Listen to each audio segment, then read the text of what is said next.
Yom Kippur is maybe one of the most misunderstood holidays of the year. For many, it's a day of fear, anxiety, trepidation. For others, maybe inconvenience.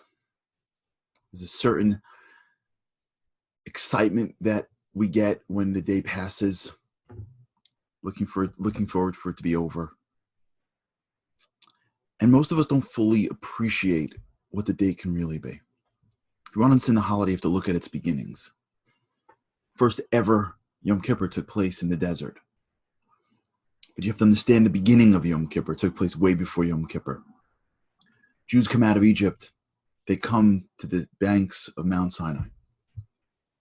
And God hands them the Torah. It wasn't just like he handed them a book. He handed them the relationship. The creator of the universe said, do you want to be married? Do you want to be bonded with me forever? Jews were like, what are you kidding? Of course. What took place by Mount Sinai wasn't just the exchange of information. It was the bonding in the world of love. In fact, a lot of the wedding customs we have is connected to Mount Sinai. But after Moses went up for 40 days, the Jews served idols, the great Chet HaEgel, the golden calf. And it was so devastating that the Talmud reacts to it like the way it would say, as if, God forbid, a bride commits adultery under her own chuppah. Like, you imagine the level of devastation to God when the Jews were serving an idol at the banks of Mount Sinai just 40 days later. And as a result, the Jewish people and God were separated. And the Jews were unsure what would happen. The beginning of Elul, about a month ago, God calls Moses back up. And he comes down 40 days later on Yom Kippur. But for a second, be a Jew in the desert. Imagine what it must be like. You didn't know what was going on up there. You didn't get communication. You weren't watching it on Zoom. Moses was up. Would we be rejected? Would we be accepted? Can you imagine the day of Yom Kippur, the first ever, looking up in the morning and seeing Moses come down off the mountaintop with new tablets in his hands, the symbolism of a new relationship with God?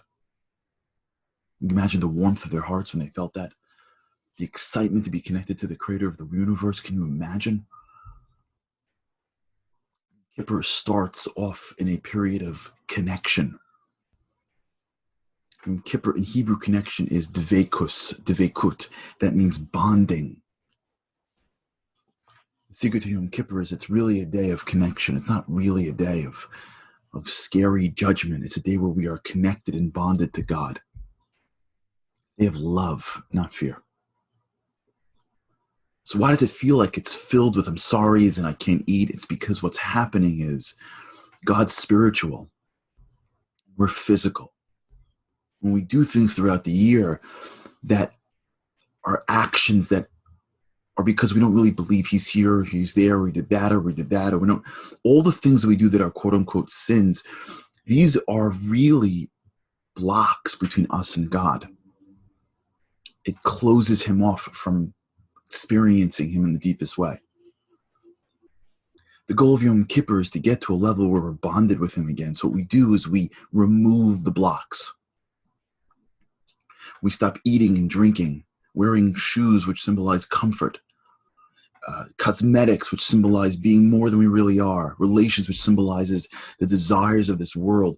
We get rid of these 5 categories, if you will, of the physical world, because we ascend past our physical self. And we stand before God on one day a year, and God says, I have taken the prosecuting angel to Sutton and giving him a day off. There's no one here but me and you. And we have a chance to be one-on-one with the creator of the universe one day a year. We are above time. We are above space. Can't help, because God will do anything for us, saying, I'm sorry, I should have been closer. I'm sorry I did this and I did that and I did this and that. And we're not saying it because we're trying to kiss up to some scary king. We're saying it because we just want to be close. We just want to finally be connected. I shouldn't have done this and I shouldn't have done that. And I didn't know you were here. I didn't know you were here. I don't know you enough. No one taught me about you, or I knew you, but I was taught to you in a very scary way, or why would you be in here? We have an opportunity throughout the day, just the way 2 people, when they see each other after a long time, and they just want everything to be one. They don't want any blocks, no blocks physically, emotionally, mentally, spiritually. You have a chance one day a year to be spiritual, to remove all that stuff. And just for a second, maybe, just for a few minutes, to be bonded with the creator of the universe. It's challenging. But if you do it right, it could be the greatest day of the year. Yom Kippur is a day of our hearts and our desire to cleave to the infinite, and our ability once a year to really be bonded to our Father in heaven. My blessings to us this year is that this year we should achieve that. We should engage in every word, but bring our hearts into it. To recognize that while we may be hungry, we have a chance to be an angel just for a few minutes, and that's worth whatever food we're missing. To climb the mountaintop the way Moses did. To be able to feel God's presence in our lives in a way that we couldn't before. Because remember, there is no greater book of life than when we are connected with the source of life. My best wishes for a happy and healthy year.